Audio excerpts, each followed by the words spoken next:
So now we're going to have a panel discussion. So all those questions you've been saving up for Dr. Ryerson, Dr. Martinescu, you can ask now. I also would like you, before everyone takes off, there is an evaluation form on your table. If you would take the time to fill it out, it really helps the organizers with what to do next time, what was good, what was bad, and you know, what was ugly. So, I'm not talking about myself. Daniel usually gets really bad evaluations, so please be kind this time.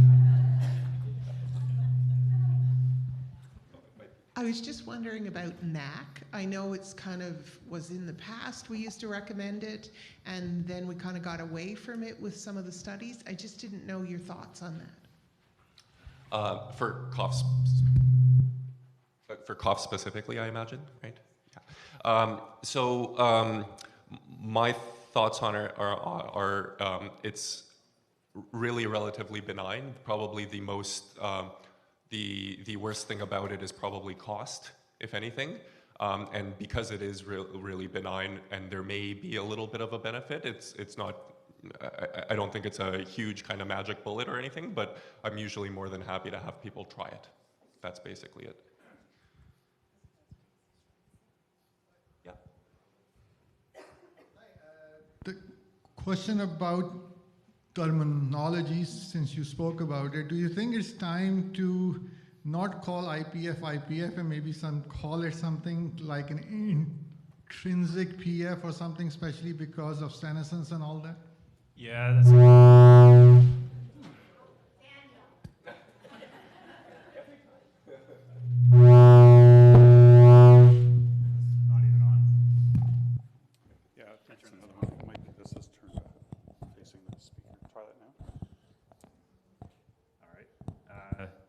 okay, we'll see how that goes. So, should IPF be called something different? And it's a really tough question. The field struggles with that quite a bit. The guideline or the consensus guideline that I showed that one slide from, I was responsible for that fiasco. And there were debates that lasted for 3 years about certain terms. And there's a bunch of challenge in terms of should we make small changes to terminology that then all the old literature is by a different name and we have to kind of move things along and kind of transition people, which takes another 5 years or 10 years to transition to a new term. There has to be a really good reason to make that change. What I would say is, in broad strokes, the field has put labels to things that are based on the underlying etiology. So whether it was living with a bird or an autoimmune disease or whatever else, we've usually used terms that relate to the underlying etiology, and now we're starting to use terms that also relates to the underlying pattern, so the morphology that I showed, the UIP, NSIP, and so on. And I think the field has gotten to a point where we recognize that both are important, and we're not too sure at this point in time which one is more important. Is the underlying trigger more important, or the pattern that we see on the CT or on the biopsy? And the key point, I took these slides out of my talk because it just seemed too much, but the key point is which of those correlates best with biology, because that's the part that we should be treating. And I would say for now, we've been futzing around for 60, 70 years with this etiology, morphology business, and really we need biology. So we need biomarkers. And whether those biomarkers come from biological analyses of lung biopsies or bronchoalveolar lavage from bronchoscopies or exhaled breath condensate or blood samples, whatever it is. And I think until that point, we're almost just rearranging chairs with not a great purpose. And so until that time that we have a biologically informed labels, it probably doesn't matter all that much. There are a few glaring things that we should change, which we have, I think, for the most part now. But IPF we know that some patients with IPF have short telomeres, some have surfactant protein deficiencies, and so on. But those aren't routinely tested. Those are just research things. And until they're clinically available tests, we probably don't need to change just for the sake of improving a little bit.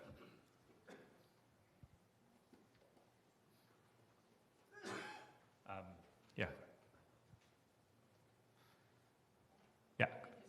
Yeah. Oh. I just wanted to ask, would you recommend codeine tabs or codeine liquid? Oh, I don't really have, sometimes I have preferences depending on how it's metabolized, and if it's metabolized more in liver or kidney, and if the person in front of me has more liver disease or kidney disease. Those would probably be my, those alongside how a person reacts to any particular agent, because the same way that we have many inhalers that should have the same drug in it, some people do better or worse with different ones. So those things would color my idea of how I would take that. But at the end of the day, it should be just, both of those things lead to kind of codeine in blood, which is what your end goal is. So if you react to one differently, or you feel you react to one differently, or the different formulation is metabolized differently, it wouldn't be in case of oral versus, in terms of syrup versus pill form codeine, but in terms of codeine versus morphine versus hydromorphone versus anything else. Otherwise, from my perspective, we just need opioids acting in the blood. Do you have many patients that, like, they cough, like, hysterically in the morning and then start vomiting? Or just all of a sudden cough vomit?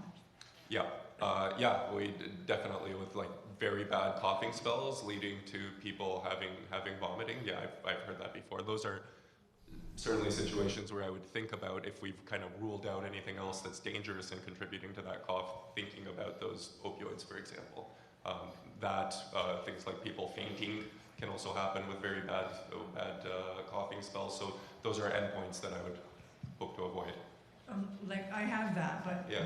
like not all the time, like maybe once every couple of weeks. But Yeah. it's quite like, wow. Like, Yeah. so Yeah. what should I do about that? Or just, Yeah. just continue on? Or So are you on opioids, or has anyone looked I at? really don't want to go that direction. Yeah. So I think that's probably a little bit of a more detailed discussion in terms of trying those common things to make sure that those aren't leading to it, as a first step, and then maybe we can leave the kind of second line and third line of defense later on if those don't work. Thank you. Yeah, of course. So I have that same problem with throwing up and coughing in the morning sometimes. But my question is, so you had the number of 20 on the column and then 12 on the medication of 20. coughs, I believe it was. Oh, in terms of the trial. Yes. Yeah. So what is considered normal for coughing? Is it That's a great 2 question. coughs per hour? Or Yeah. I is don't. it the big coughs or Yeah. little coughs? Yeah, I think if I remember correctly, this was actually measured by what's called a cough monitor, where you wear a device around your neck that has a little microphone and basically registers that. I'm not sure if it differentiates or how it differentiates between big versus small cough. But to the answer of what's normal, I think your opinion is as valid as mine. Is normal never coughing at all during the hour? Or is normal maybe like once or twice? Or so at the end of the day, the normal really comes down to what is acceptable for our quality of life. And there are people who cough 15 times an hour for non-ILD related conditions and are not bothered by it. Their partners are actually more bothered by it. And some who cough 6 times an hour and they're bothered by it. So it's a little bit subjective, yeah.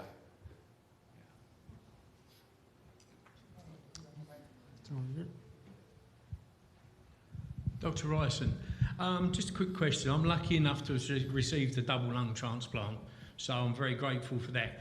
In the process, I was being diagnosed whether it was work-related or just hereditary, I think you call it, or in my genes.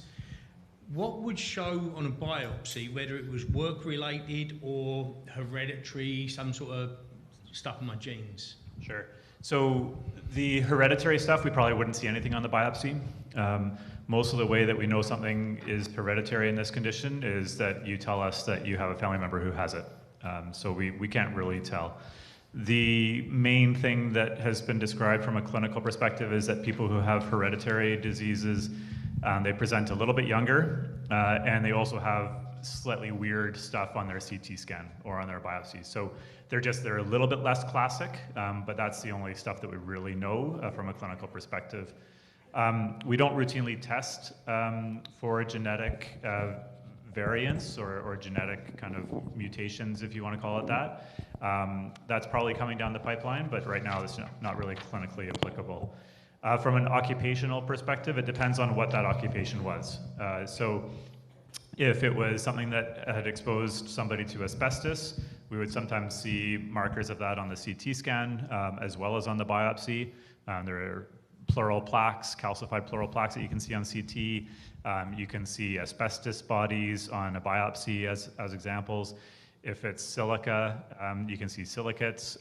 If it's coal from mining, you can see the black kind of carbon stuff as well on biopsies, and sometimes characteristic features on CT scan for each of those as well. So it really does depend. There's a long list of other occupational things as well that we'll often see on biopsy, but it depends on the type. All right, thanks very much. It's just that when I was diagnosed, I've always been in construction all my life. Mill workshops, especially in the UK, you're exposed to lots of stuff.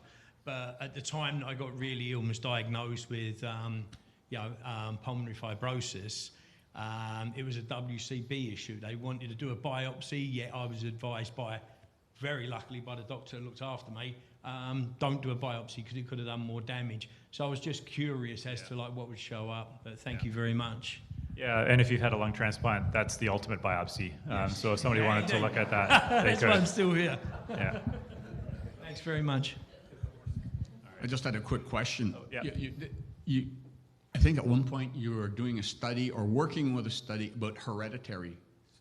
People had IPF and family members had it and so on. I haven't heard anything about that in quite some time. Yeah, so the hereditary stuff, it may be, I've sent some samples to a collaborator who was in Texas, who's now in New York, and so it may be related to that, and she has published stuff related to certain familial kind of predisposing factors, and so when I say that we don't test for those things clinically, there are certain researchers around the world who are doing those research studies, but they're not clinically available. So there are publications on that, but they have not reached a clinical impact that makes them mainstream. Yeah. There's a question down front, and then there's also one at the back. Dr. Ryerson, more about the clinical trials and how successful they have been, and whether you've had any people that I know you closely monitor. Would there ever be a chance to do those by Zoom or for people that are out of the city? And have you stopped a patient, like withdrawn a patient from a clinical trial due to complications? Okay, so first I'll deal with the second question.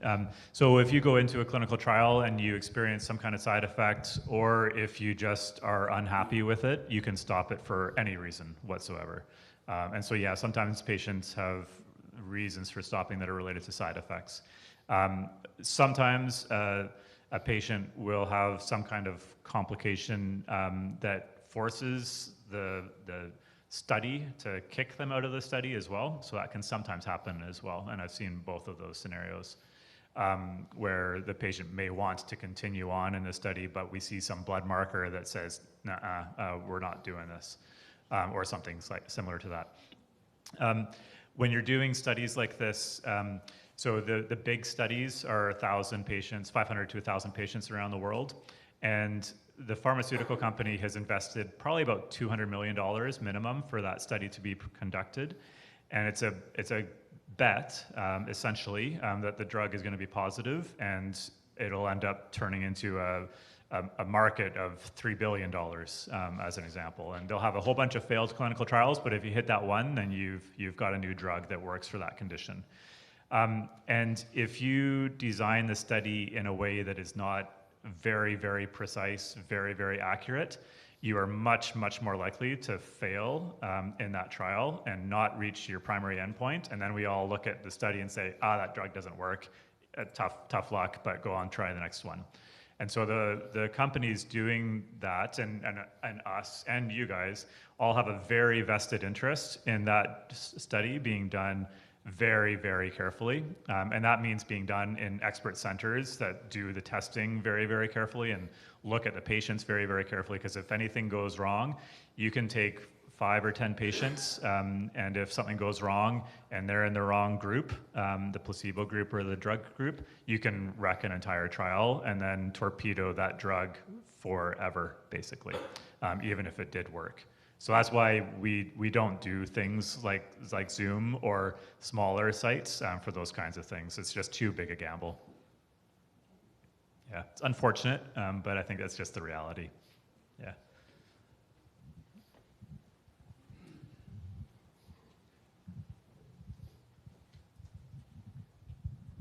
Hi, do you think as clinicians that the field is becoming more kind of rigid when it comes to IPF and thinking IPF in terms of UIP? If you have UIP and you have ruled out everything, then they are saying, oh no, it has to be IPF, it cannot be anything else, even though there is so much variability within IPF from progression and everything else. So is the field becoming too rigid on that CT scan? You have the worst questions.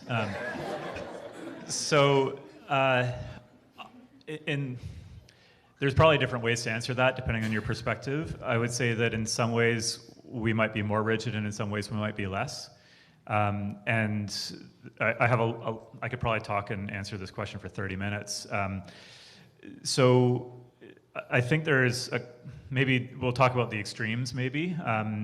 So in one extreme, you could say you need to have a very classic CT scan of UIP, and if you have that, or if you have a biopsy showing UIP, that's IPF, and we're going to put a very strict line. These people over here have IPF, and everybody else doesn't. You could also move that line further to the side and allow more people into that IPF bucket, and kind of loosen your criteria in a way. And I think over the last decade, we've moved that line to the right, and we're allowing more people into IPF. We did that initially because the IPF trials came out first, and the IPF trials of nintedanib and pirfenidone said, okay, you have IPF, you benefit from these drugs when we use really strict criteria. If you don't have IPF, you can't get these drugs. And there's a broad group of patients that are kind of in the middle. And as a clinician, what we sometimes did was push that envelope a little bit over time to say, yeah, you maybe don't have IPF by strict criteria, but I'm pretty sure that this drug is going to work for you. And so I'm going to say that you have IPF anyway, even though I have some uncertainty. And then what happened is we saw more and more data, both basic science data, but also clinical research, clinical trial data that show these drugs work in that gray zone, and they work further and further to the right. And so us kind of loosening the criteria for IPF ended up being the right call, because we were giving patients that drug a little bit before the data were there, but we were pretty sure that the data were going to go in that direction. And again, we were validated in that approach. So I think in that respect, the criteria for IPF have been loosened in the last decade.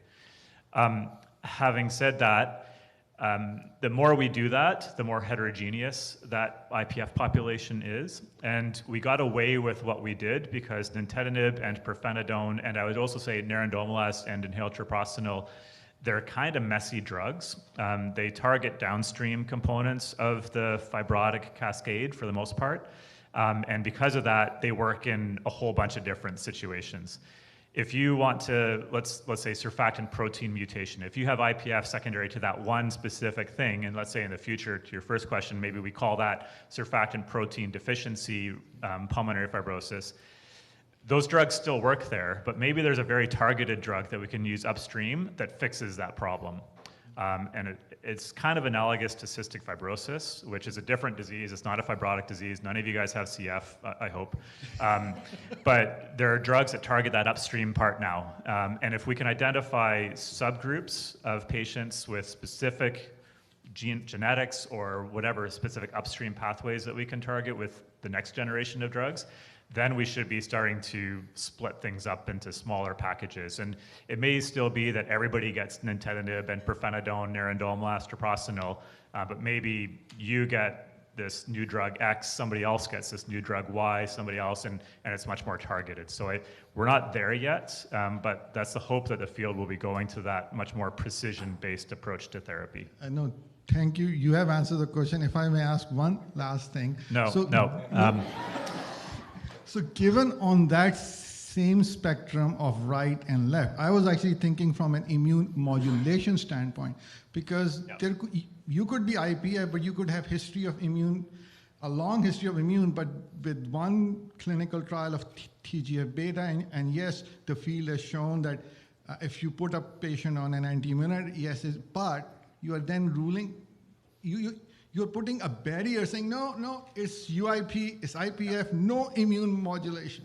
Yeah, so that's a great question. So just to provide a little bit of background for everybody, if you have IPF, we think that there is no significant inflammatory or no significant immune components. You get an antifibrotic medication and that's it. If you have something else, an autoimmune condition, there's an immune component, and we often will give an immune suppressant or an immunomodulatory medication like mycophenolate or azathioprine, rituximab, tocilizumab, et cetera, to treat that inflammatory or that immune component. And if we shift, what you're saying is that if we shift this to the right and put more people in the IPF bucket, fewer people in this bucket, we're maybe saying you shouldn't get that immune treatment that might actually still be beneficial for some patients that are kind of on that middle ground of that spectrum, essentially. That's the background to this. And I think the way I've approached this is to think about antifibrotic and immunosuppression as distinct, independent decisions.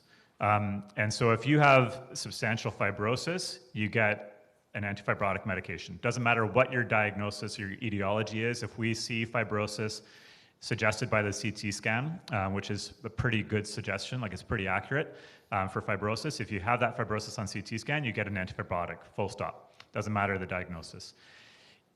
On the other side, if you have evidence of inflammation, you get that anti-inflammatory treatments like mycophenolate, which would be our first line. The challenge with that is that we're not quite as good at identifying who has a lot of inflammation and who doesn't. There are a bunch of things, a bunch of clues that we can use, whether that's autoantibodies in your blood, elevated inflammatory markers like a CRP in your blood. If there's a lot of consolidation or ground glass on your CT scan, occasionally we can get fooled, but we're pretty good at that. Or if you have a lot of cellularity on your bronchoalveolar lavage, so a lot of lymphocytes, which is a type of inflammatory kind of cell that we can sometimes see in your lungs if we do a camera and a wash, or if we see a lot of cells on a biopsy. Kind of what we're looking for is any of those kinds of things to say, yeah, we should be using that in anti-inflammatory kind of treatment. So I think when you think of them as independent decisions that are they're kind of independent, or I guess you could say that there are two different lines. There's that antifibrotic line. Everybody over here gets antifibrotic, everybody over here does not. But then there's also a completely separate immunomodulatory line that may be over here as well, and there's some patients that should be getting both. Yeah. This is a simple question. Finally.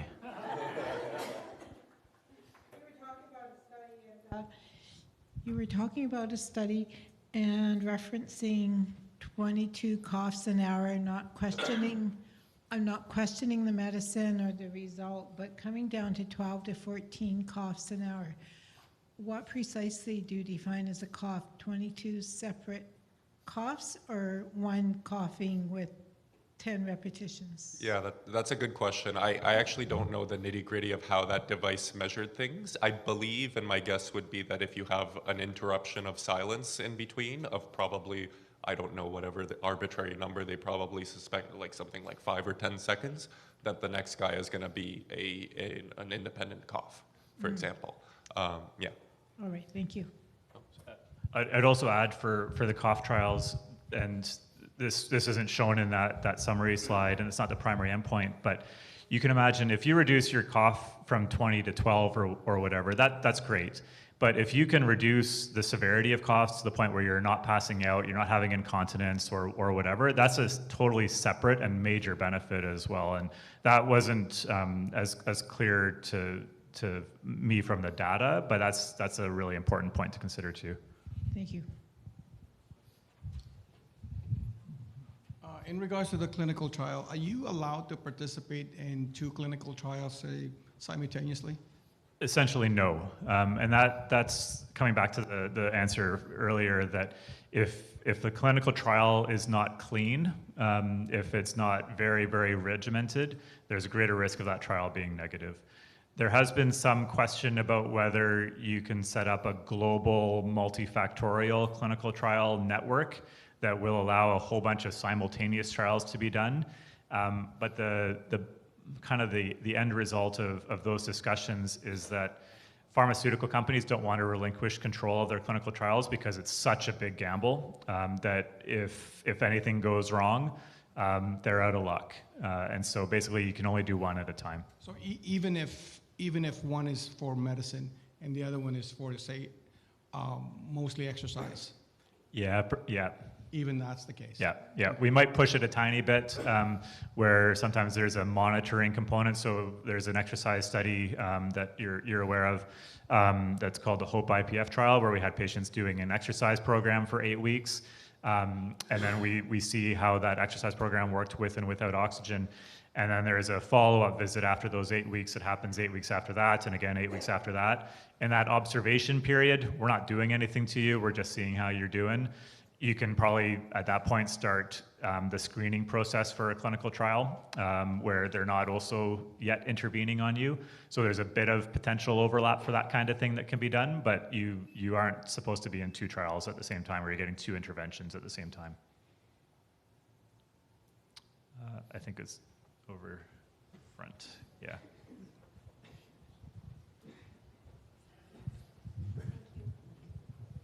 It's quick. And you may have answered it with that gentleman over there, but I may have missed it. Is it correct to assume that all non-IPF have some autoimmune correlation? I would say no.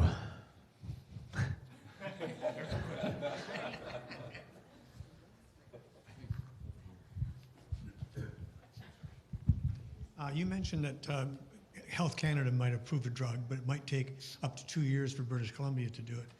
Does that mean the drug is not available in British Columbia, or simply that I would have to pay for it myself? More the latter, usually. It may depend a little bit. It may be tough, but probably more the latter. Just to give a little bit of context, I don't know what the list price will be, but I would imagine it's going to be $50K a year. Give or take. That's what the previous ones were about, and that was 10 years ago. So somewhere in that ballpark is what I'm guessing.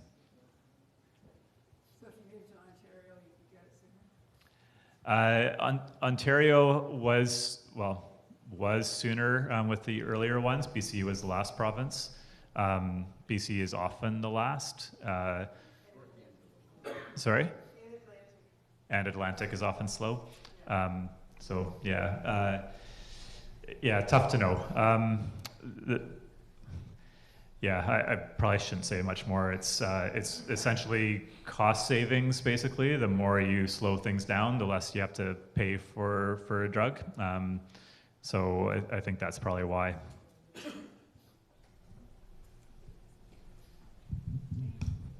I'll be the non-political answer to that. It's cost.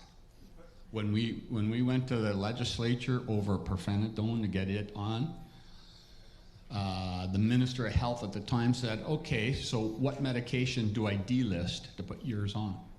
It all was finance. There's my non-political answer. And So- it's tough to argue in some ways. Like, should we take away vaccines from kids? Like, you can take that argument to an extreme, and it's tough because I think the system is set up that everybody needs to advocate. And if you don't advocate, you're going to lose. If you do advocate, then there is still a risk benefit or a opportunity cost essentially of the equation. So that's why we do need to advocate.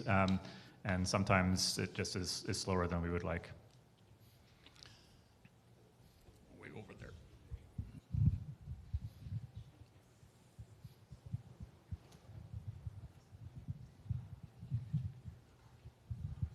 If you're doing a clinical trial and it's working, do you still continue it after you've been through the trial? Can you get it covered? Yeah, so I'll make a distinction between if it's working. If you feel it's working, that doesn't count. If Yeah. the trial is Never has. proven to be beneficial, then that counts. And in that situation, the maker of the drug will almost always continue on the treatment for everybody in the trial. If you got placebo, you get switched to the drug. If you were on the drug, you continue on the drug, but only if the trial was positive. If the trial wasn't positive, they shut it all down. Thank you.